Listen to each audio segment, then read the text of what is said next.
there, grade 10 students. How are you? I hope you are all doing great and ready to learn. Me? I am great and excited to teach you English today. First of all, I am Ma'am Bianca. Welcome to our classroom brought to you by 3D TV, where you can learn and have fun at the same time. Join me as we learn more about the brilliance of English. Before we start our lesson, please make sure you have your module for your guide and a pen and paper. Do you have them right now? Great! In the last video, we talked about... That is correct! We talked about facts, opinions, and assertions. In the previous lesson, you were able to recognize facts, opinions, and assertions. You learned to formulate statements of scheme for main or central ideas. A fact is something that is true. The usual test for a statement of fact is verifiability. That is, whether it can be demonstrated to correspond to experience. Standard reference works are often used to check facts. An opinion is a view or judgment formed about something, not necessarily based on facts or knowledge. An opinion is a judgment, viewpoint, or statement that is not conclusive. Lastly, an assertion is an emphatic declaration by a speaker or writer. It is not necessarily factually correct, but the person making the assertion forcefully states their belief as if it were true. With what you have learned, let us now have an activity. Choose if the following sentences are either opinions or assertions. I will give you 5 seconds each sentence. Write O if the sentence is an opinion and A if the sentence is assertion. For number 1, adding 2 years in high school is the best step to improve our education. What do you think is the right answer?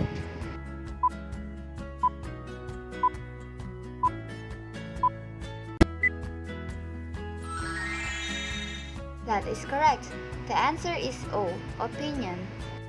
For number 2, cigarettes contain harmful chemicals that can destroy our body system.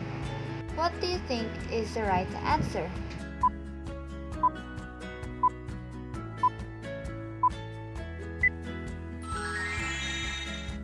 That is correct.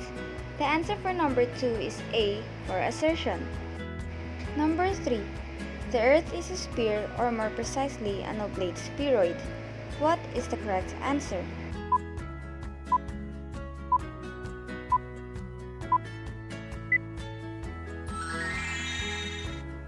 The answer for number 3 is also A, for assertion.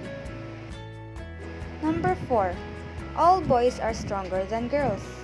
What do you think is the correct answer?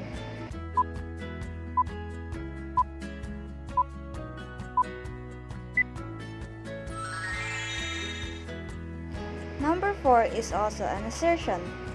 For number 5, mathematics is the most challenging subject in the academy. What do you think is the correct answer?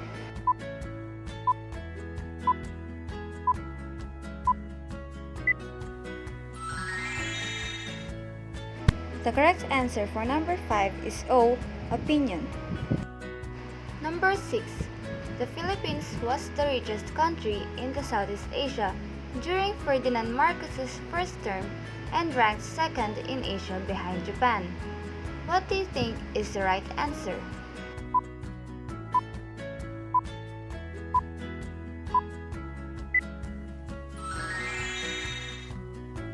The answer for number 6 is A, assertion.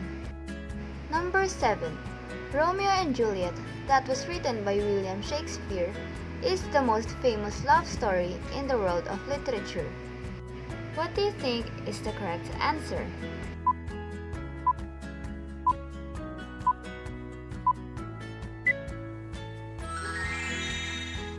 The answer for number 7 is A, assertion.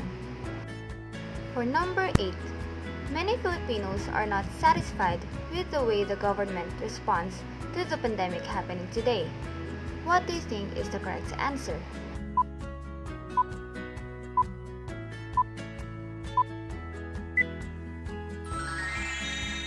The correct answer for number 8 is O, opinion. For number 9, many teenagers' present addiction to taking selfies shows that they are the most narcissistic generation. What do you think is the answer?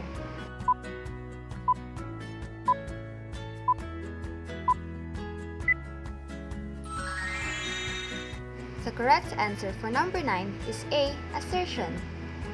For the last number 10, students who are playing violent video games engage in more aggressive behavior. What do you think is the right answer?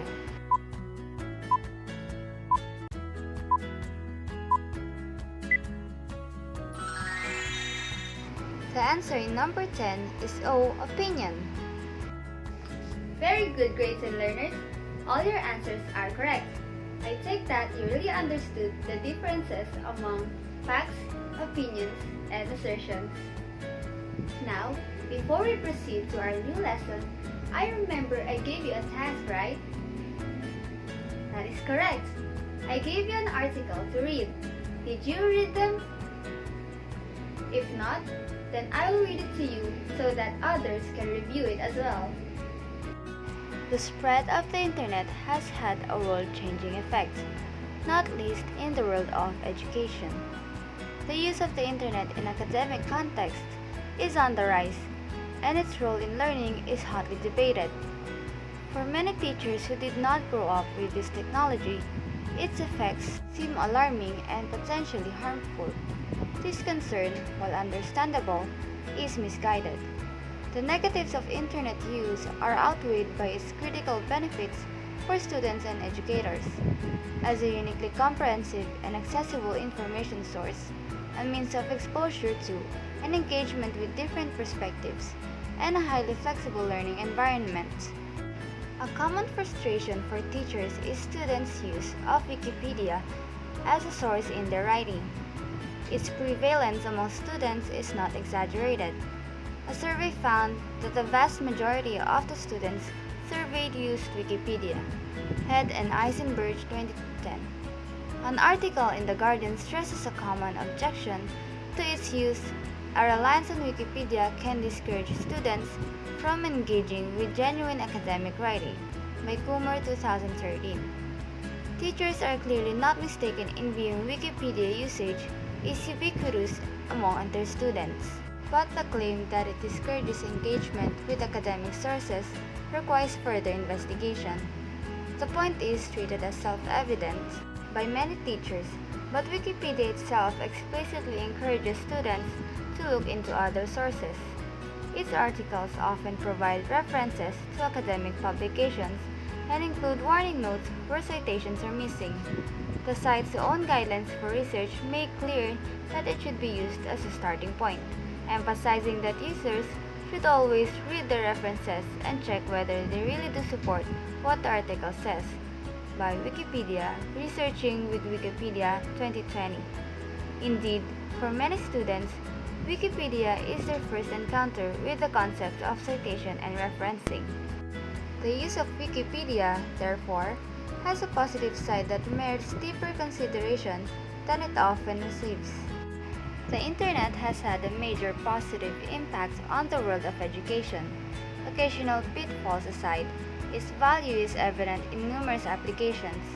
The future of teaching lies in the possibilities the internet opens up for communication, research, and interactivity.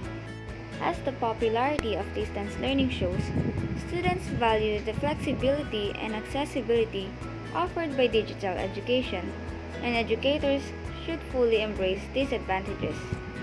The internet's dangers, real and imaginary, have been documented exhaustively by skeptics, but the internet is here to stay. It is time to focus seriously on its potential for good. Now that we are done reading, let us now proceed to the questions. Just like earlier, I will give you 5 seconds to answer each question. Are you ready? For the instructions, read the following sentences carefully and choose the letter of the correct answer. For question number 1, what website was mentioned in the essay that is a common frustration for teachers as a source for students' writing? A. Google, B. Facebook, C. Wikipedia, or D. YouTube?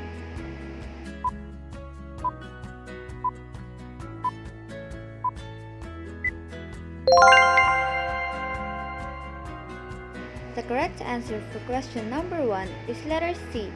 Wikipedia. For question number 2, what is the main idea of the essay? A. The spread of the internet in the world of education. B. Students' use of Wikipedia. C. Positive and negative effects of the use of internet. Or D. Teachers who are not tech savvy.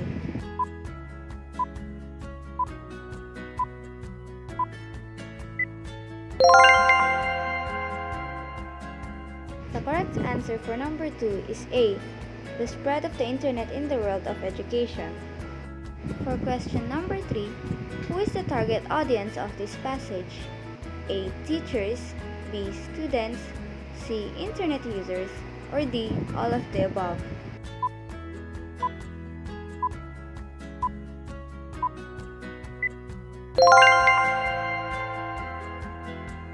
The correct answer for question number 3 is letter D.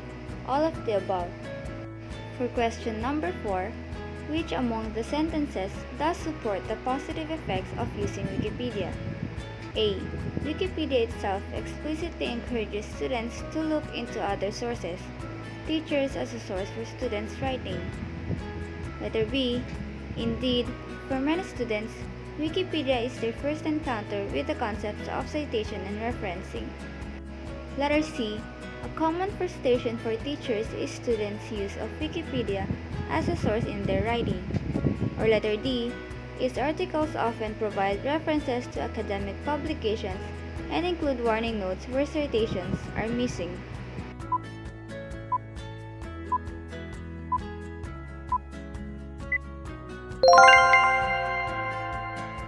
The answer for question number 4 is B. Indeed, for many students, Wikipedia is their first encounter with the concepts of citation and referencing. For question number 5, which of the following sentences is not true? A. A reliance on Wikipedia can discourage students from engaging with genuine academic writing. B. The use of the internet in academic context is on the rise, and its role in learning is hotly debated. C. The internet has had a major positive impact on the world of education. Occasional pitfalls aside, its value is evident in numerous applications. Or D. Wikipedia is the best search engine for academic.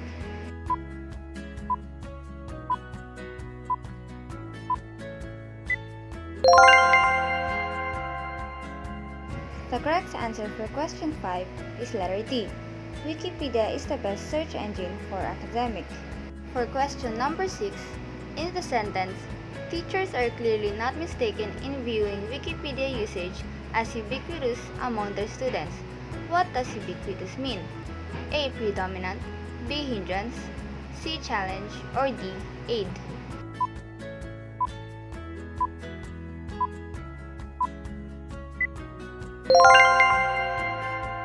The correct answer is A. Predominant. For question number 7, in the sentence, Wikipedia itself explicitly encourages students to look into other sources. What is the sentence trying to imply? A. Students should copy and paste Wikipedia's provided information. B. Students should try to look for more sources and references for a better understanding. C. Students should neglect sources. Or D. Students should believe that every information that Wikipedia provides is correct.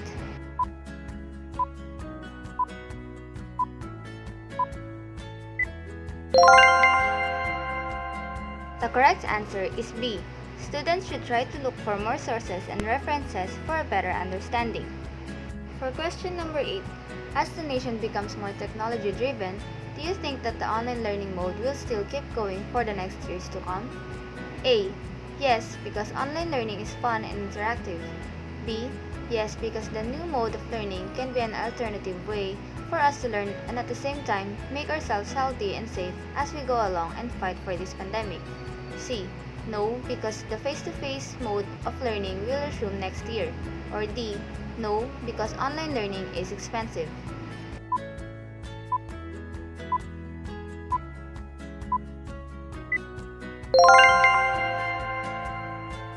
answer is B. Yes, because the new mode of learning can be an alternative way for us to learn and at the same time make ourselves healthy and safe as we go along and fight for this pandemic.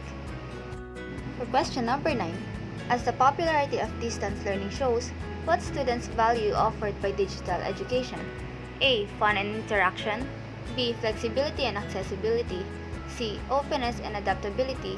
Or D. Learning and research.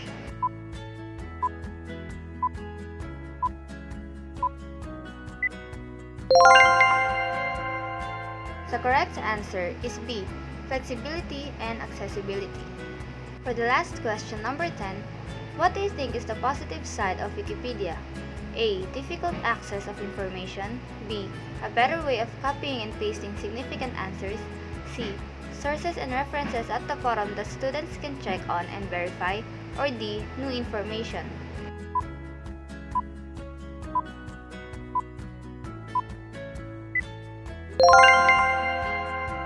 The correct answer is C. Sources and references at the bottom that students can check on and verify. Who among you got all the correct answers? Very good, grade 10 learners! So our objectives for today are: explain the characteristics of a good claim, determine what claims of fact, policy, and value are, and formulate claims of fact, policy, and value about a relevant issue today. Our discussion has 3 parts since there are 3 types of claims. First is the claim of fact, second is the claim of policy, and lastly, the claim of value. Making strong arguments is a requirement of critical thought. Arguments are claims backed by reasons that are supported by evidence. Claims are statements about what should be true or good, or about what should be done or believed. Claims are also potentially arguable. A liberal arts education prepares students best is a claim, while I didn't like the book is not. So what is a claim? Claims are statements about what is true or good, or about what should be done or believed. Claims are potentially arguable, will arouse the interest of the person you're conversing with, and it will create questions in their minds, and they will possibly find the answers in your statements. The main topic is supported by a number of arguments, and hence, people will find some of them acceptable while some are not. But all of them will surely fulfill the expectations of every individual. Now, what are the characteristics of a strong and good claim? A strong and good claim is debatable. It must be debatable and arguable by analysis and evidence, and not a matter of personal preference or emotion. It is also precise. It should be clear, specific, and asserts a consistent viewpoint. It needs to be precise enough to allow for a logical argument and to remain focused on the subject. Next is content-wise. It should contain proof, quotes, argumentation, expert opinion, facts, and telling details to support the point, which determines the aims, direction, and scope of your paper. The last one is engaging. It should be interesting enough to catch the attention of your target audience. Again, there are 3 types of claims: claims of facts, claims of policy, and claims of value. Each type of claim comes from different aspects of a particular topic. It is beneficial and helpful to consider the type of claim being argued in order to effectively engage in an argument. The first one is the claim of fact. Claims of fact are statements about something that can be proved or disproved using facts. Keep in mind, however, that the basic quality of claims is that they must be debatable and make an assertion about a subject. Examples: the first man to set foot on the moon was Neil Armstrong. Number 2. Obesity has a negative impact on one's well-being. Number 3. Teens involved in unprotected, promiscuous intercourse are more susceptible to getting STDs, becoming pregnant, and/or getting AIDS. An inappropriate claim of fact is a statistic or fact that is not debatable. For example, the month of March 2017 was 1.03 degrees Celsius above the 20th century average. This marked the first time the monthly temperature departure from average surpassed 1.0 degrees Celsius or 1.8 degrees Fahrenheit in the absence of an El Niño episode in the tropical Pacific Ocean. This is from the U.S. Department of Commerce's National Oceanic and Atmospheric Administration, or NOAA. While an appropriate claim of fact makes a claim that is debatable using factual evidence. An example is decreasing carbon dioxide emissions from car exhaust, manufacturing processes, fertilizers, and landfills, while slowing deforestation may help slow the process of global warming. A claim of fact is a statement about anything that can be proven or rejected using facts. Keep in mind, however, that the primary property of claims is that they must be contested or make statements about the topic. As a result, a logical argument's assertion of truth cannot simply be a statistic or established fact. Instead, it should concentrate on a claim that is supported by facts, but for which the evidence is still contested. Next claim is the claims of policy. Claims of policy argue that certain conditions should exist or that something should or should not be done in order to solve a problem. Examples: Number 1. The death penalty should be abolished because it has proven to be ineffective in preventing murder. Number 2. Tobacco sales should be prohibited by legislation. Number 3. The minimum age for obtaining a driver's license must be increased to 18. Lastly, the claims of value.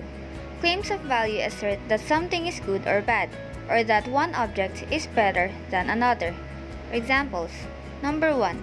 Homosexuality is immoral because it goes against social, cultural, and biological principles. Number 2. Because of his use of soft color, upbeat subject matter, and unique technique, Monet's art is more stunning than Picasso's. Number 3. Boracay is a better summer holiday destination than El Nido. No matter the type of claim, you will usually combine many types of support for that claim in order to write a logical argument, including facts, case studies, reasons, personal interviews, and more as appropriate. Did you guys understand the 3 types of claims? Alright, very good. Since you said you understood and you don't have any more questions, let us have a short activity to see if you truly grasped our lesson today, okay? Let us play True to That. The instructions are simple. Read and analyze the given statements about persuasive language. Write true if the statement is correct, write false if it states otherwise. Just like earlier, I will give you 5 seconds to answer each question. Are you ready? For number 1, claims of policy assert that something is good or bad, or that one object is better than another. True or false?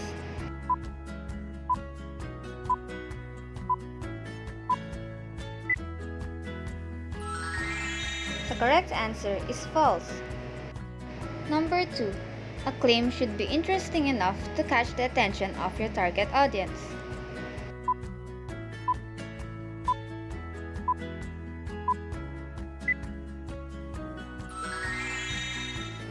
The correct answer is true. For number 3, a claim should be clear, general, and asserts a consistent viewpoint.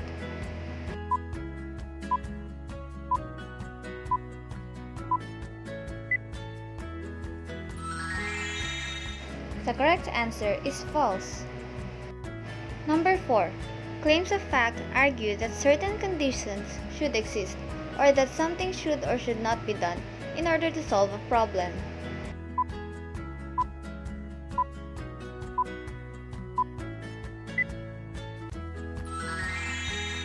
The correct answer is false. Number 5. This sentence is an example of claim of fact. The Philippine eagle is a critically endangered species.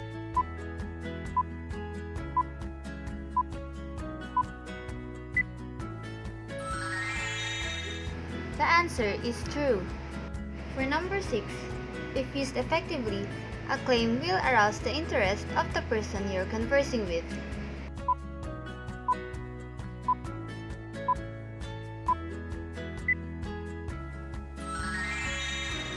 answer is also true. Number 7. A claim should not contain proof, quotes, argumentation, and expert opinion.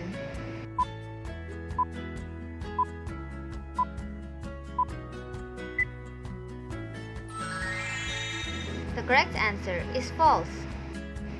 For number 8, there are 3 types of claims: claims of fact, claims of policy, and claims of value.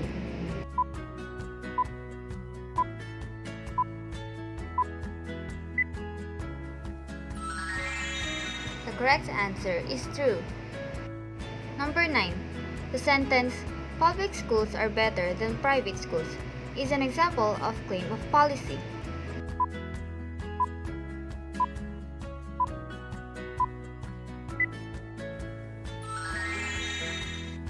The answer is false.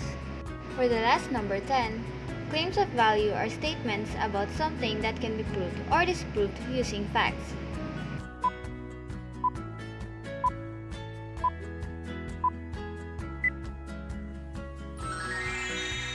The correct answer is false. Now, before we proceed to our recap, let us have our last activity called Guess What?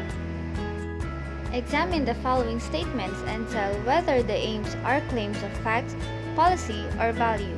Write CF if it is a claim of fact, CV if it is a claim of value, and CP if it is a claim of policy. For statement number 1, to persuade my audience that the use of lie detector test is in screening employees before employment should be banned by law. The correct answer is claims of policy. Statement number 2. To persuade my audience that using lie detector test is in pre-employment screening violates an individual's right to privacy. The answer is claims of value. Statement number 3. To persuade my audience that although used by many employers in pre-employment screening, lie detector tests are unreliable. The correct answer is claims of facts. Number 4. To persuade my audience that solar energy is a viable power source.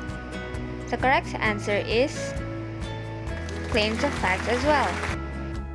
Statement number 5. To persuade my audience that so-called smart pills are not only overrated, they can also be harmful to a person's health. The answer is claims of value. For statement number 6, to persuade my audience that the shifts in weather around the world are due to global warming. The correct answer is claims of facts. Statement number 7. To persuade my audience that violence on TV is a major cause of violent behavior in society. The correct answer is claims of facts as well. For statement number 8, to persuade my audience to donate time as a community volunteer. The correct answer is claims of policy. For statement number 9, to persuade my audience that divorces should be made more difficult to obtain. The correct answer is claims of policy. Last statement number 10. To persuade my audience that some kinds of exercises done without guidance can actually harm bones and joints. The correct answer is claims of value. Now, let us have a recap. We have discussed the characteristics of a good claim, the 3 types of claims, and their definitions. We also learned how to formulate claims of fact, policy, and value. Claims are statements about what is true or good or about what should be done or believed. Claims are potentially arguable. A strong and good claim is debatable, precise, consent-wise, and engaging. Claims of fact are statements about something that can be proved or disproved using facts. Keep in mind, however, that the basic quality of claims is that they must be debatable and make an assertion about a subject. Claims of policy argue that certain conditions should exist or that something should or should not be done in order to solve a problem. Claims of value assert that something is good or bad, or that one object is better than another. Great job, grades and learners! That's it for our discussion for today. I hope you had fun while learning this lesson. Once again, I am Miss Bianca VASALLO, and I'll see you next time only on your favorite classroom brought to you by 3D TV.